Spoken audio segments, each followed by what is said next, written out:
Hindi online classes में आप सभी हिंदी प्रेमियों का हृदय से स्वागत। मैं एमपी सर। आज हम लोग महाभोज नाटक देखेंगे। यह नाटक आपका यूजीसी नेट जेआरएफ की रचनाओं में शामिल है। नाटक भाग 7 और यह सातवां नाटक है और भाग 7 भी है। इसके पहले हम 6 नाटक देख चुके हैं, जिसमें भारतेंद्र हरिश्चंद्र का 2 नाटक अंधेर नगरी और भारत दुर्दशा देखे हैं, और धर्मवीर भारती का अंधा युग, उपेंद्र नाथ अश्क का अंजू दीदी और मोहन राकेश का 2 नाटक, जिसमें आषाढ़ का एक दिन और आधे अधूरे, इसको हम देख चुके हैं। यह नाटक भी बहुत महत्वपूर्ण है। इस नाम से मन्नू भंडारी ने उपन्यास भी लिखा है और नाटक भी लिखा है। उपन्यास का प्रकाशन वर्ष 1979 ईस्वी है और नाटक का प्रकाशन वर्ष 1983 ईस्वी है। तो आइए हम देखते हैं महाभोज नाटक। रचनाकार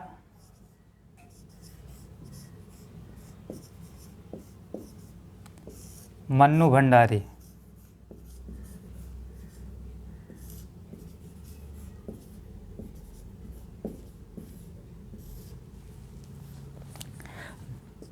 नाटक का प्रकाशन वर्ष, तो प्रकाशन वर्ष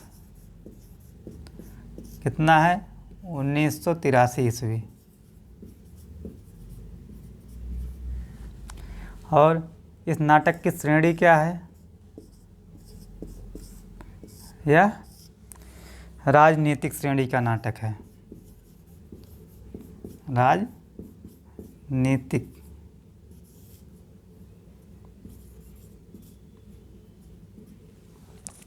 श्रेणी का नाटक।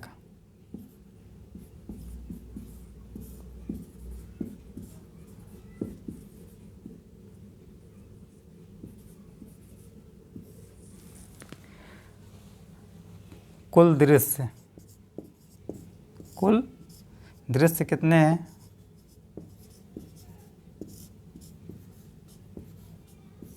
11 दृश्य हैं। और जब अगर महाभोज उपन्यास पूछा जाए, महाभोज उपन्यास, क्योंकि मन्नू भंडारी ने इस नाम से उपन्यास भी लिखा है महाभोज के नाम से, और नाटक भी लिखा है। जब महाभोज उपन्यास पूछा जाए, उसका प्रकाशन वर्ष कितना बताएंगे? 1979 ईस्वी बताएंगे। ये दोनों डेट आपको ध्यान रखना है कि प्रश्न पूछा क्या जा रहा है, कि नाटक के बारे में आपसे पूछा जा रहा है कि उपन्यास के बारे में पूछा जा रहा है। क्योंकि यह महाभोज नाम से मन्नू भंडारी ने नाटक भी लिखा और उपन्यास भी लिखा। तो महाभोज नाटक के रचनाकार मन्नू भंडारी, प्रकाशन वर्ष 1983, श्रेणी राजनीतिक श्रेणी का नाटक है, और कुल दृश्य कितना है? 11 दृश्य है। आगे हम देखते हैं कथानक का आधार है। जो महाभोज नाटक है, इसका कथानक क्या है? कथानक में क्या है कि यह बिहार के पटना जिले के बेलछी नरसंहार गांव से वर्णन है इसका। तो नाटक का कथानक देखते हैं। कथानक का आधार, कथानक का आधार, इसका आधार क्या है कि यह कथानक कहाँ से लिया गया? जो नाटक है, नाटक की कथा में किस गांव का या किस राज्य का वर्णन है? तो यहाँ पे लिखे, इसमें क्या है? बिहार के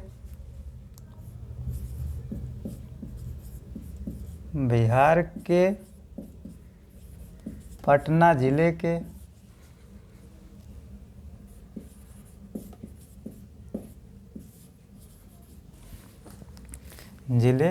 का बेलछी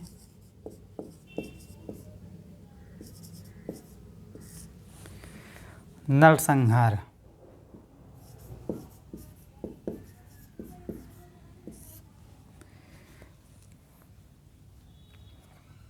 ब्रैकेट में लिख लेंगे कि 1977 ईस्वी में यहाँ 11 लोगों को जिंदा जला दिया गया। 11 लोगों को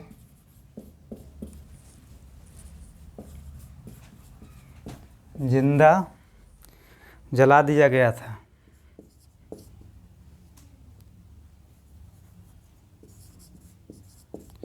जला दिया गया था। तो कथानक में आपने देखा कि यहाँ पे पूछा जा सकता है कि महाभोज जो नाटक है उसमें किस राज्य का वर्णन है, तो क्या बताएंगे? बिहार। और ज़िला कौन सा है? पटना ज़िला है। और क्या पूछा जा सकता है यहाँ पर? कितने लोगों को जिंदा जलाया गया था? तो 11 लोगों का। आगे फिर कथानक में देखते हैं कि महाभोज नाटक का कथानक, महाभोज नाटक का कथानक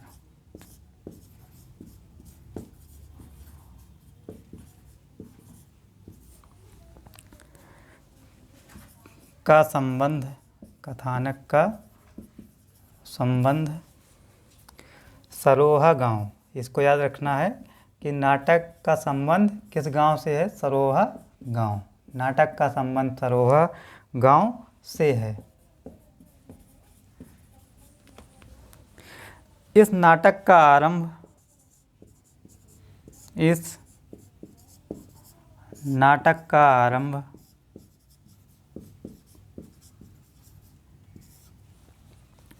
सरोहा गांव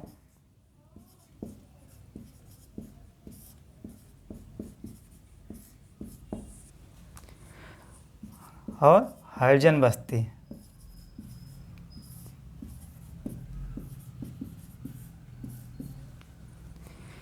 के मैदान से होता है, के मैदान से होता है।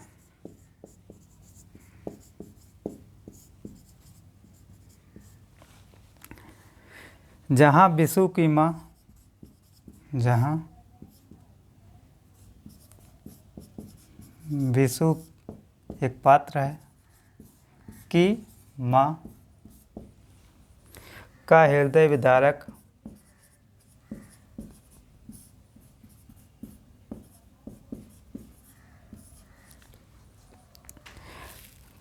क्रंदन सुनाई पड़ता है, क्रंदन सुनाई पड़ता है।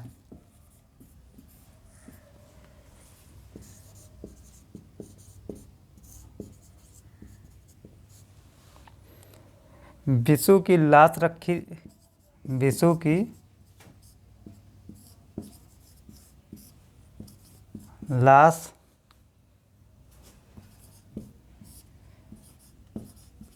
रखी है जिसे गिद्ध नोच नोच कर खाते हैं, गिद्ध नोच नोच कर खाते हैं। विशु की अवस्था 28 वर्ष की है। विशु की अवस्था 28 वर्ष की है।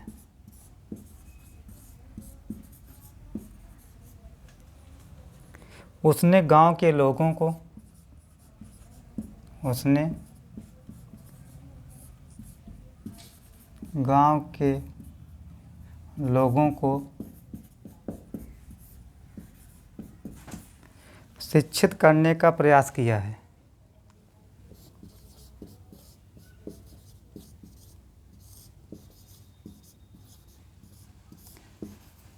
का प्रयास किया है।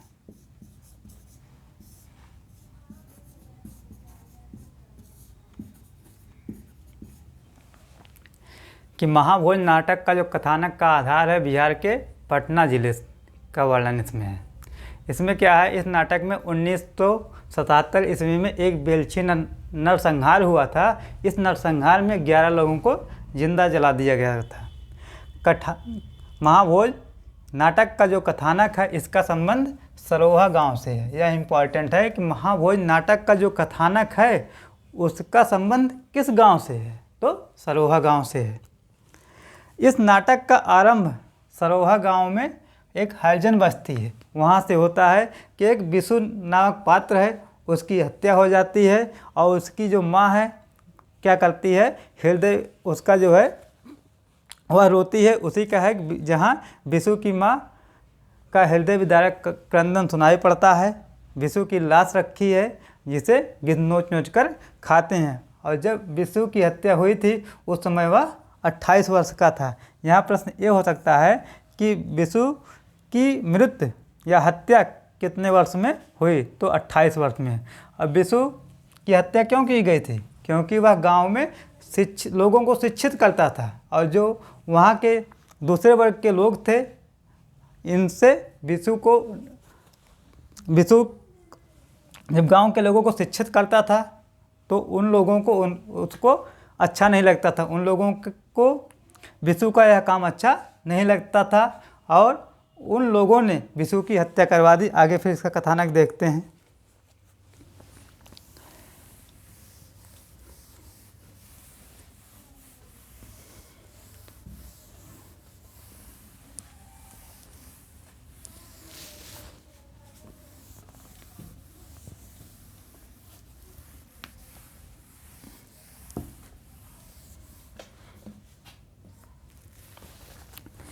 उसकी हत्या हो जाती है और यह बात समाज के सवर्णों को और यह बात समाज के सवर्णों एवं सामंतों को खटकती है।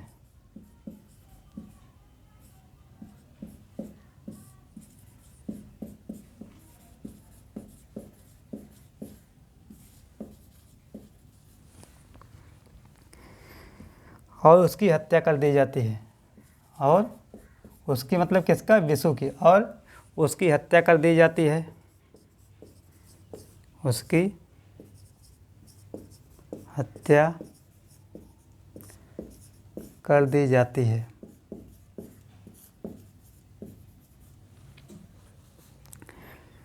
सरोहा गांव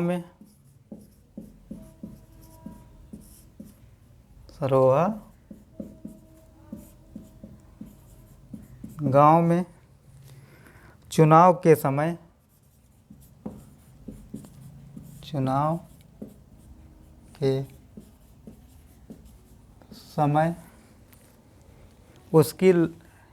उसकी लाश पर राजनीति की जाती है।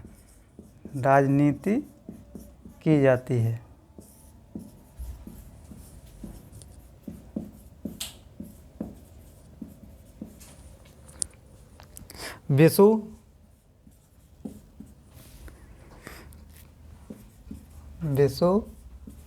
का मित्र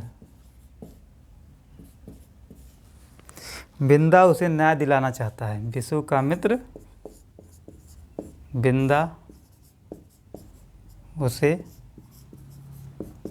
न्याय दिलाना चाहता है।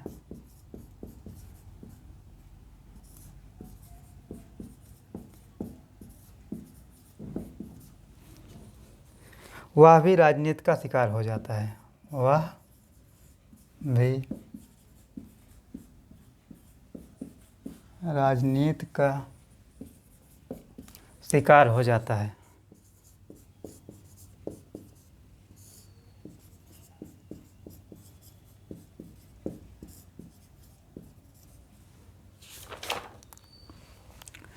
तो जो विशु था वह हरिजन का था, तो वह क्या करता था, गांव के लोगों को शिक्षित करने का काम करता था।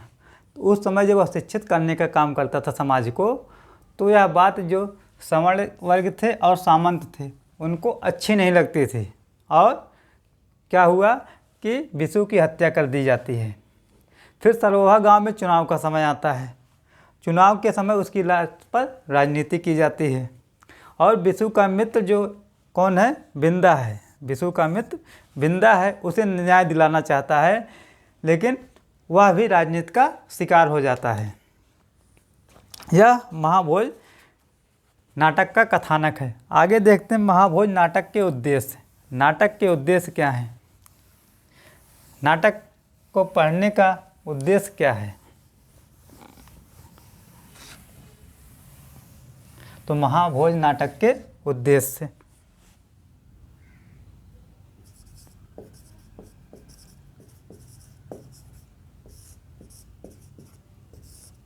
जिसमें पहला इसका उद्देश्य है विषाक्त एवं भ्रष्ट राजनीति को उजागर करना। विषाक्त एवं भ्रष्ट राजनीति को उजागर करना।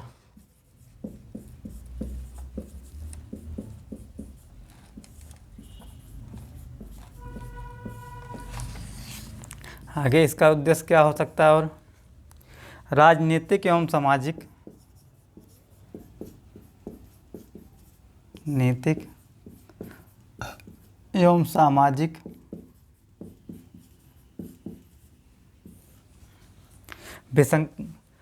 विसंगतियों का भंडाफोड़ करना। विसंगतियों का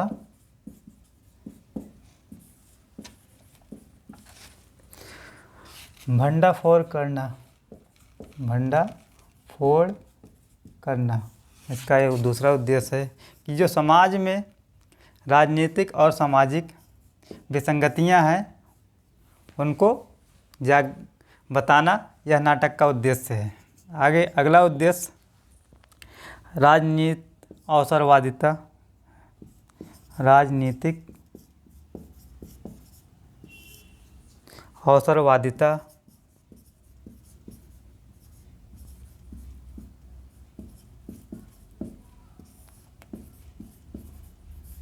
एवं संवेदनहीनता का चित्रण। संवेदनहीनता का चित्रण, यह नाटक के प्रमुख उद्देश्य हैं। कि महाभोज नाटक के उद्देश्य क्या हैं? तो विषाक्त एवं भ्रष्ट राजनीति को उजागर करना, सामाजिक एवं राजनीतिक विसंगतियों का भंडाफोड़ करना, इसके बाद राजनीतिक अवसरवादिता एवं संवेदनहीनता का चित्रण करना। आगे फिर जो महाभोज नाटक है इसमें कितना दृश्य है? 11 दृश्य है। उनमें कौन कौन सा नाम है उन दृश्यों को देख लेते हैं। यहाँ से प्रश्न इम्पॉर्टेंट होने वाला है, कई बार यह परीक्षा में आया भी है। आप चाहे यूजीसी नेट जेआरएफ की परीक्षा देते हों, चाहे असिस्टेंट प्रोफेसर की परीक्षा दें, या टीजीटी पीजीटी की देंगे, या अदर स्टेट की भी परीक्षा देंगे, तब भी यह नाटक आपको वहाँ पर मिलेगा। तो महाभोज नाटक के प्रमुख दृश्य, प्रमुख दृश्य कितना दृश्य है? 11 दृश्य है। उस दृश्य को हम देखते हैं। यहाँ यह इम्पॉर्टेंट है कि यहाँ से प्रश्न बनेगा। जो प्रथम दृश्य है उसमें क्या है? प्रथम दृश्य, तो प्रथम दृश्य में आपका है कि गांव का मैदान है, और कौन सा गांव है?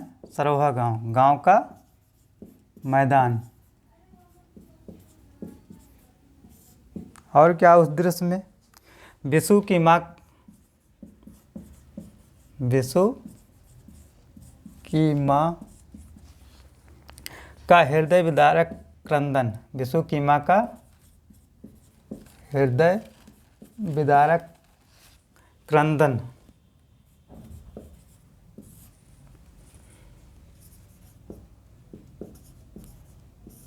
आगे फिर द्वितीय दृश्य। द्वितीय दृश्य, द्वितीय दृश्य में क्या है कि मसाल का कार्यालय है। मसाल का कार्यालय, मसाल एक अखबार था, उसी का क्या है, कार्यालय है। तो लिख लेंगे मसाल साप्ताहिक अखबार।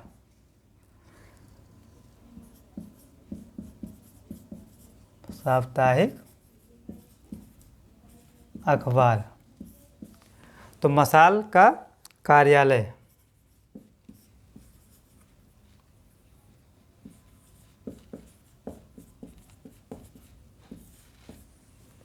फिर तृतीय दृश्य, तृतीय दृश्य, यहाँ पे दा साहब की कोठी है। एक पात्र दा साहब हैं, तो दा साहब की कोठी, एक दृश्य यह है उसमें।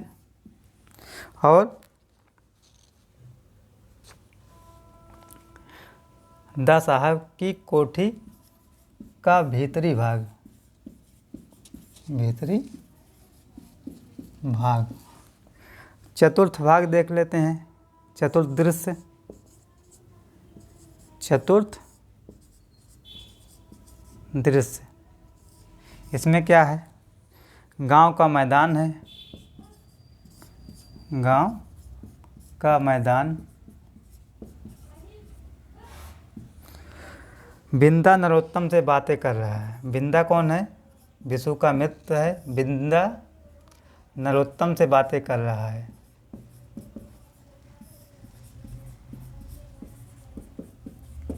बातें कर रहा है।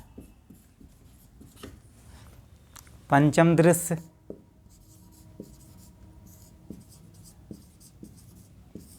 इसमें क्या है, दा साहेब का कमरा है। दा साहेब का कमरा,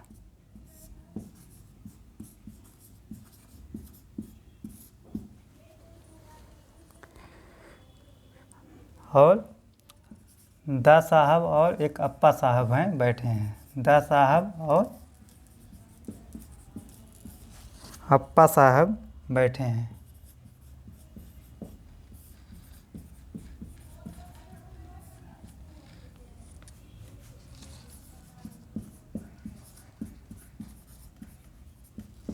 तो यहाँ से प्रश्न कैसे बनेगा, पूछा जा सकता है कि महाभोज नाटक में कितना दृश्य है, तो 11 दृश्य है। प्रथम दृश्य क्या है कि गांव का मैदान है, विशु की माँ का हृदय विदारक क्रंदन है। द्वितीय दृश्य में क्या है, मसाल का कार्यालय है। तृतीय दृश्य दा साहब की कोठी का भीतरी भाग। चतुर्थ गांव का मैदान, बिंदा नरोत्तम से बातें कर रहा है। पंचम दृश्य जो है, दा साहब का कमरा है। दा साहब और अप्पा साहब क्या हैं, बैठे हैं। आगे फिर देखते हैं छठा दृश्य या षष्ठ दृश्य देखेंगे।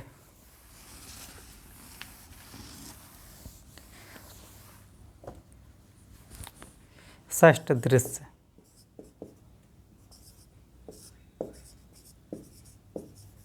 इसमें क्या है कि मसाल का दफ्तर है। मसाल का दफ्तर। फिर सप्तम दृश्य,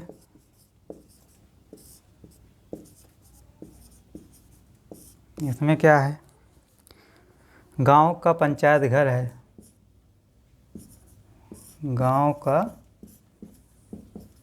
पंचायत घर है। फिर अष्टम दृश्य, इसमें क्या है, गांव का थाना है। गांव का थाना। फिर नवम दृश्य,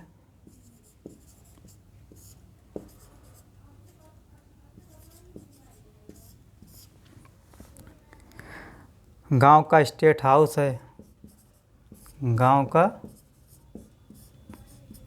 स्टेट हाउस। 10th दृश्य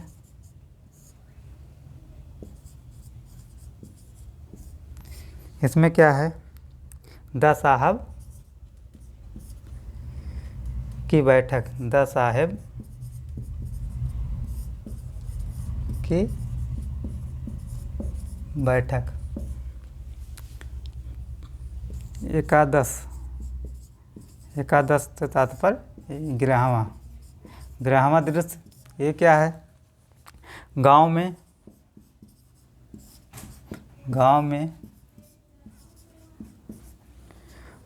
जोरावर का घर, जोरावर के घर की चौपाल है।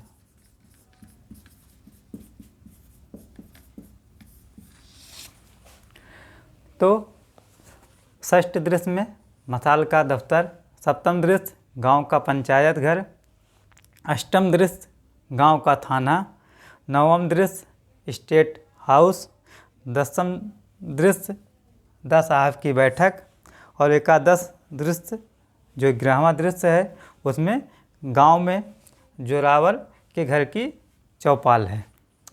ये इम्पॉर्टेंट है।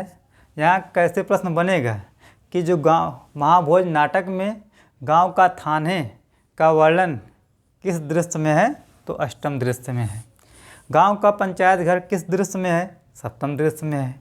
तो ऐसे मसाल का दफ्तर किस दृश्य में है, या 5वें दृश्य का नाम क्या है, तो मसाल का दफ्तर है। ऐसे ही प्रश्न बनेगा, यह बहुत इम्पॉर्टेंट है। आगे फिर देखते हैं महाभोज नाटक के प्रमुख पात्र, महाभोज नाटक के प्रमुख पात्र। तो एक पात्र आपका पहले लिखेंगे कि महाभोज नाटक के प्रमुख पात्र, प्रमुख पात्र। तो पहला पात्र इसका है द साहब, द साहब। इनके बारे में क्या लिखना है, नाटक के सबसे महत्वपूर्ण एवं केंद्रीय पात्र,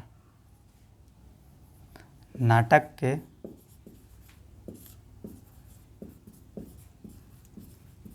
सबसे महत्वपूर्ण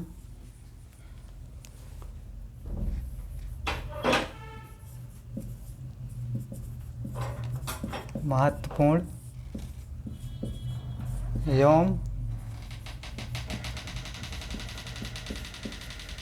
केंद्रीय पात्र।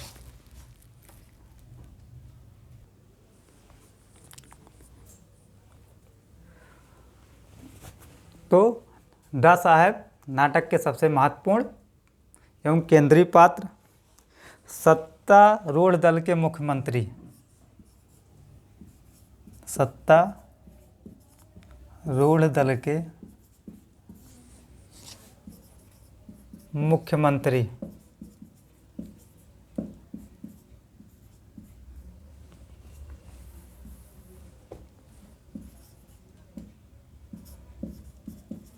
मुख्यमंत्री।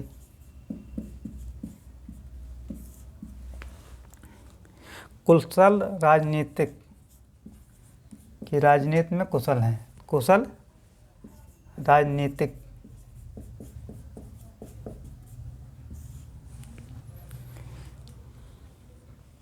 आगे फिर अगला पात्र, एक पात्र है शुकुल बाबू, शुकुल बाबू। इनके बारे में क्या जानना है कि प्रांत के भूतपूर्व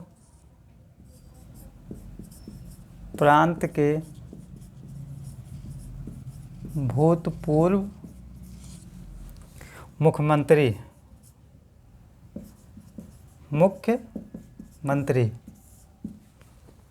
सरोहा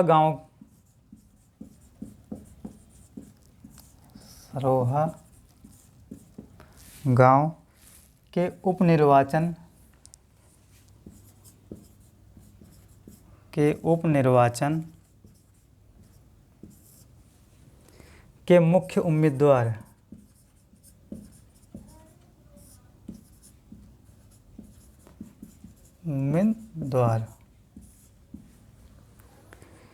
राजनीति के पुराने खिलाड़ी, राजनीति के पुराने खिलाड़ी कि राजनीति में माहिर हैं, पुराने खिलाड़ी। अवसरवादी एवं धूर्त, अवसरवादी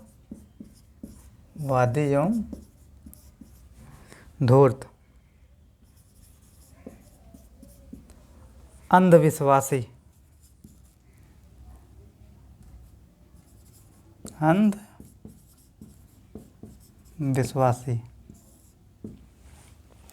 तो यहाँ पे क्या है कि प्रश्न कैसे पूछा जाएगा कि नाटक के केंद्रीय पात्र कौन है, तो केंद्रीय पात्र में दादा साहब हैं। सत्ता दल के मुख्यमंत्री कौन है, तो क्या बताएंगे, दादा साहब बताएंगे। आगे फिर पूछा जाएगा शुक्ल बाबू पात्र मन्नू भंडारी के किस नाटक के, तो महाभोज नाटक के बताएंगे। और राजनीति के पुराने खिलाड़ी या राजनीति में माहिर, महाभोज नाटक का कौन सा पात्र जो राजनीति में माहिर है, तो क्या बताएंगे, शुक्ल बाबू। यहाँ से प्रश्न ये भी बन सकता है कि प्रांत के कि जो सरोहा गांव था उस प्रांत के जो पूर्व मुख्यमंत्री कौन थे, तो शुक्ल बाबू थे। आगे फिर एक पात्र और इसमें देखते हैं जो है दत्ता बाबू। दत्ता बाबू ये क्या थे, मसाल के संपादक, जो मसाल अखबार था उसके संपादक, मसाल के संपादक। अवसरवादी एवं धूर्त, अवसरवादी एवं धूर्त। कि दत्ता बाबू पूछा जा सकता है कि मसाल के संपादक कौन थे, महाभोज नाटक में मसाल के संपादक कौन थे, दत्ता बाबू। तो ऐसे ही प्रश्न बनेंगे यहाँ से पात्रों से। आगे अभी और भी पात्र हैं उसको देखते हैं।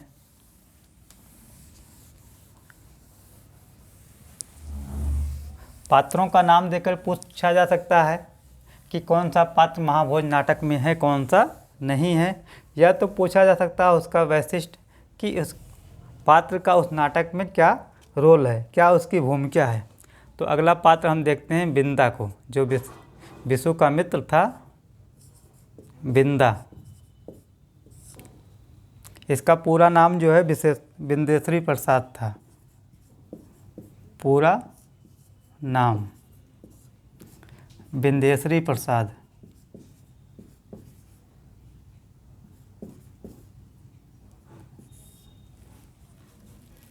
बिंदेश्वरी प्रसाद। तो बिंदा कौन है, इसके बारे में नाटक में क्या है कि विशु का मित्र, विशु का मित्र है, बिंदा विशु का मित्र है और निडर एवं अस्पष्टवादी है, निडर एवं अस्पष्टवादी। पुलिस के अत्याचारों का शिकार, पुलिस के अत्याचारों का शिकार।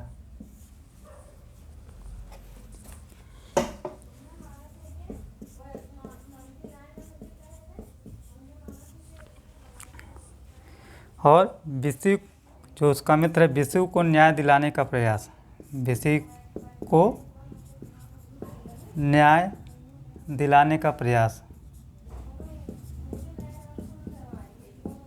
दिलाने का प्रयास। अगला जो पात्र है जोरावर है, जोरावर,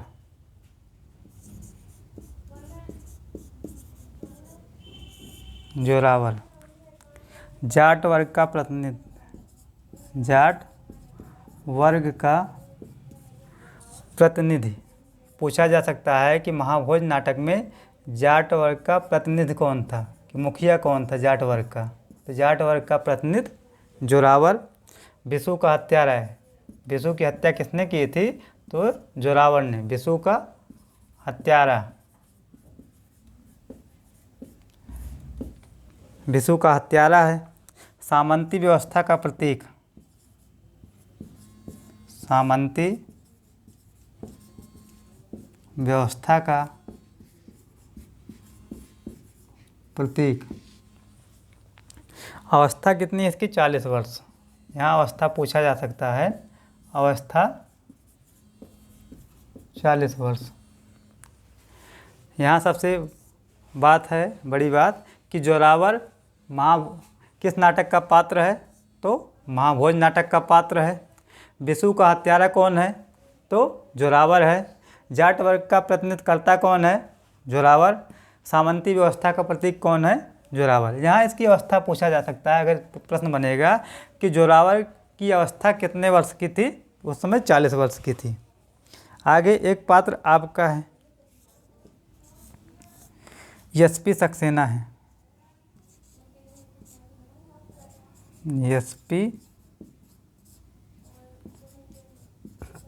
सक्सेना। एसपी सक्सेना कौन है, ईमानदार पुलिस अधिकारी, ईमानदार पुलिस अधिकारी।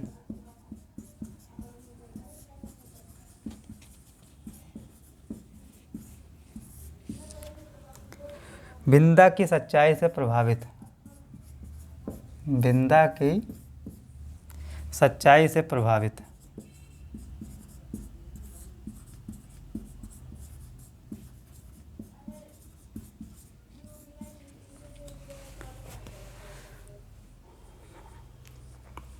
और प्रश्न कैसे बनेगा इसमें, विशु का मित्र कौन था, तो बिंदा। बिंदा का पूरा नाम क्या था, बिंदेश्वरी प्रसाद था।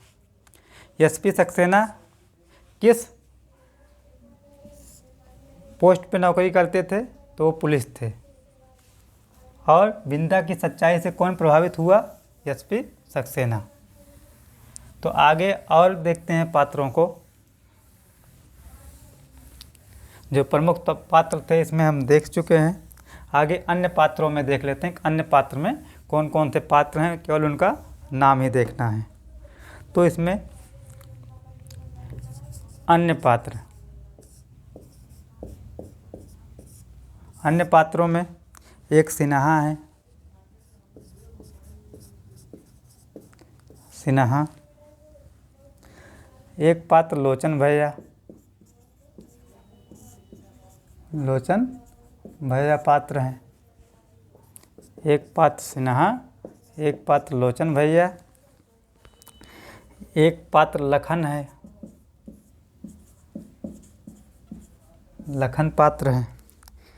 एक जो है रुक्मा पात्र है,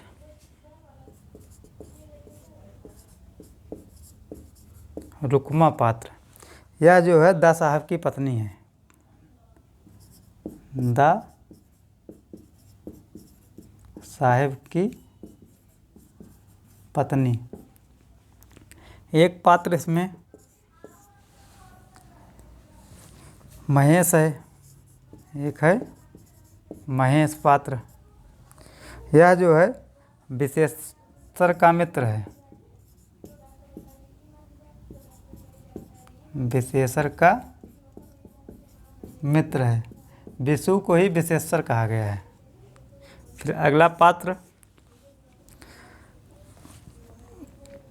नरोत्तम, एक पात्र है नरोत्तम। यह क्या है, प्रेस रिपोर्टर है, प्रेस रिपोर्टर। आगे फिर अप्पा साहब एक पात्र हैं, अप्पा साहब। यह दा साहब की पार्टी के अध्यक्ष, दा साहब के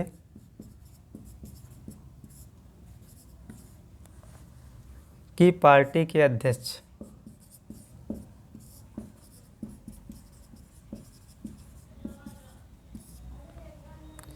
फिर एक पात्र वेदी है, वेदी एक पात्र है। इनकम टैक्स में कमिश्नर है, income tax commissioner.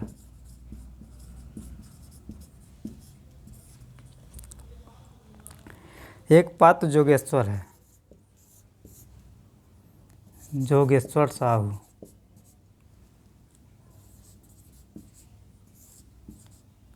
Sahu. Saroha के बनिया, सरोहा के बनिया। तो इसमें सिन्हा, जो अन्य पात्रों में सिन्हा है, लोचन भैया, और एक पात्र लखन है, रुकमा। रुकमा कौन है? दा साहब की पत्नी है। पूछा जा सकता है कि महाभोज नाटक में दा साहब की पत्नी कौन थी या उनका क्या नाम था? रुकमा। फिर नरोत्तम जो हैं, इनके बारे में पूछा जा सकता है कि प्रेस रिपोर्टर कौन था? महाभोज नाटक में press reporter Narottam. Income tax में कमिश्नर कौन था? बेदी। तो ऐसे ऐसे प्रश्न यहाँ पात्रों से पूछे जा सकते हैं। इसके बाद हम अंत में देखते हैं कि जो पात्र हैं उनका प्रमुख कथन क्या है। यहाँ से भी प्रश्न बनता है कि पात्रों के प्रमुख कथन।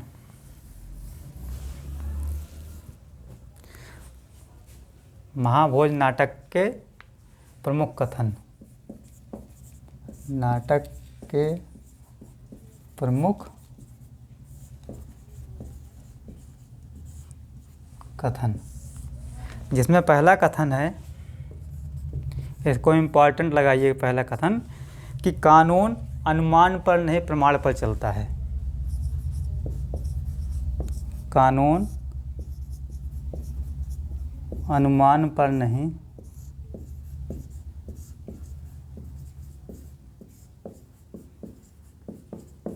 प्रमाण से चलता है।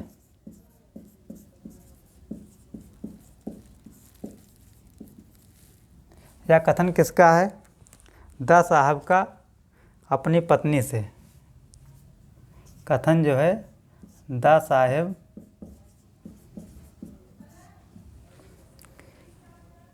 का अपनी पत्नी से, और दा साहब की पत्नी कौन थी? रुकमा थी से। और किस दृश्य में है? दृश्य 3 में है। दृश्य 3 में दा साहब अपनी पत्नी से कहते हैं कि कानून अनुमान पर नहीं प्रमाण से चलता है। इम्पॉर्टेंट कथन। दूसरा कथन, आवेश राजनीति का दुश्मन है।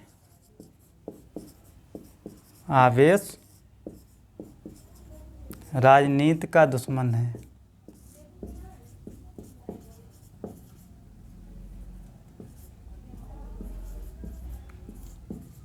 यह कथन किसका है कि आवेश राजनीति का दुश्मन है? यह दा साहब का ही कथन है। दा साहब का कथन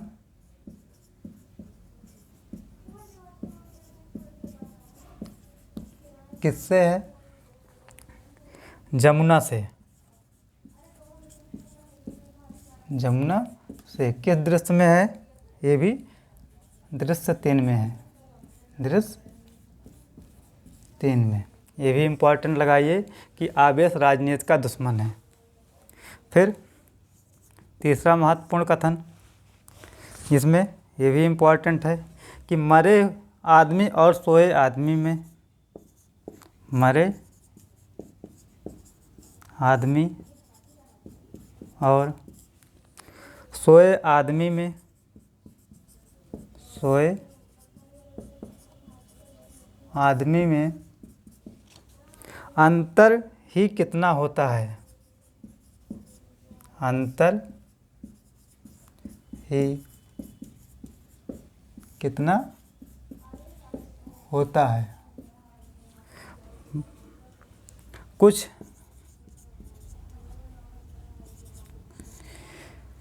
एक सांस की डोरी, एक सांस की डोरी कि जो जिंदा व्यक्ति होते हैं वो क्या करते हैं, वो सांस लेते हैं, मतलब आदमी जब सोया होता है वो सांस लेता है, और जो मरा हुआ आदमी है वह क्या करता है, सांस नहीं लेता है। यही दोनों में अंतर है। यह किसका कथन है, महेश शर्मा। महेश शर्मा का कथन किस दृश्य में है, दृश्य 1 में है, दृश्य 1 में। और एक कथन देखते हैं। तीनों कथन महत्वपूर्ण थे। इसके बाद 2 कथन और देख लेते हैं और यह नाटक समाप्त हो जाता है। फिर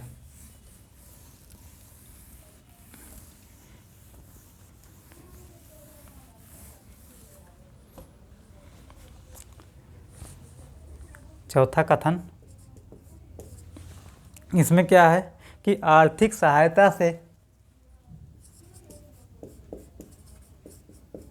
आर्थिक सहायता से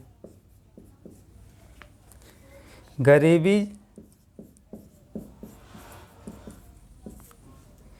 पर जरूर मरहम लगाया, गरीबी पर जरूर मरहम लगाया जा सकता है।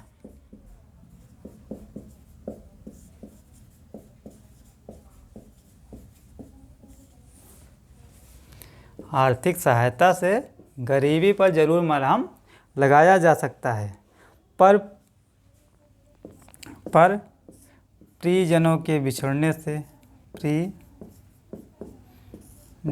के बिछोड़ने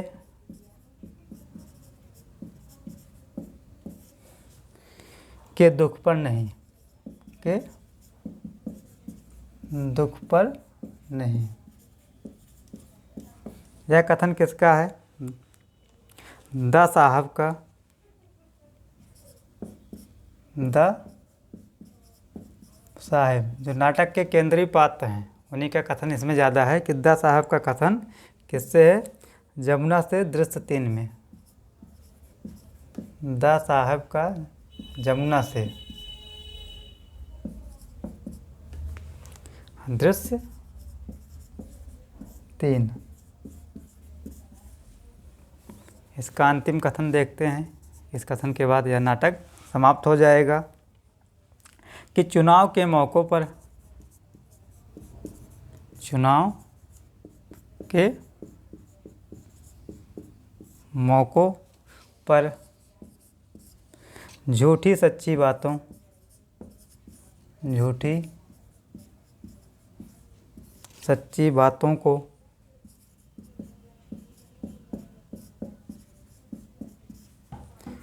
भुनाना भी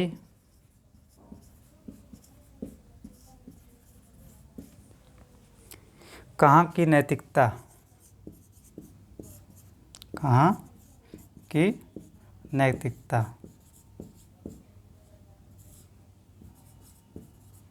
है। यह कथन किसका है, शुक्ल बाबू का दा साहब के प्रति, दा साहब के प्रति। और दृश्य संख्या कितना है, दृश्य 3 का है, दृश्य 3। तो इस प्रकार महाभोज नाटक समाप्त होता है। तो हमने महाभोज नाटक का प्रकाशन वर्ष देखा, रचनाकार देखा और पात्रों के नाम देखे, कितने दृश्य हैं उन दृश्यों को देखा और पात्रों के प्रमुख कथन को देखा। तो इसके बाद आप लोग इस नाटक को लेकर रीडिंग लगा लीजिएगा 1-2 बार और इस वीडियो को कई बार देखिएगा, जिससे आपको यह नाटक पूरा समझ में आ जाए। और जो लोग चैनल पर नए आए हैं वो लोग चैनल को सब्सक्राइब करेंगे, शेयर करें और कमेंट करके बताएं कि यह वीडियो आपको कैसा लगा। धन्यवाद।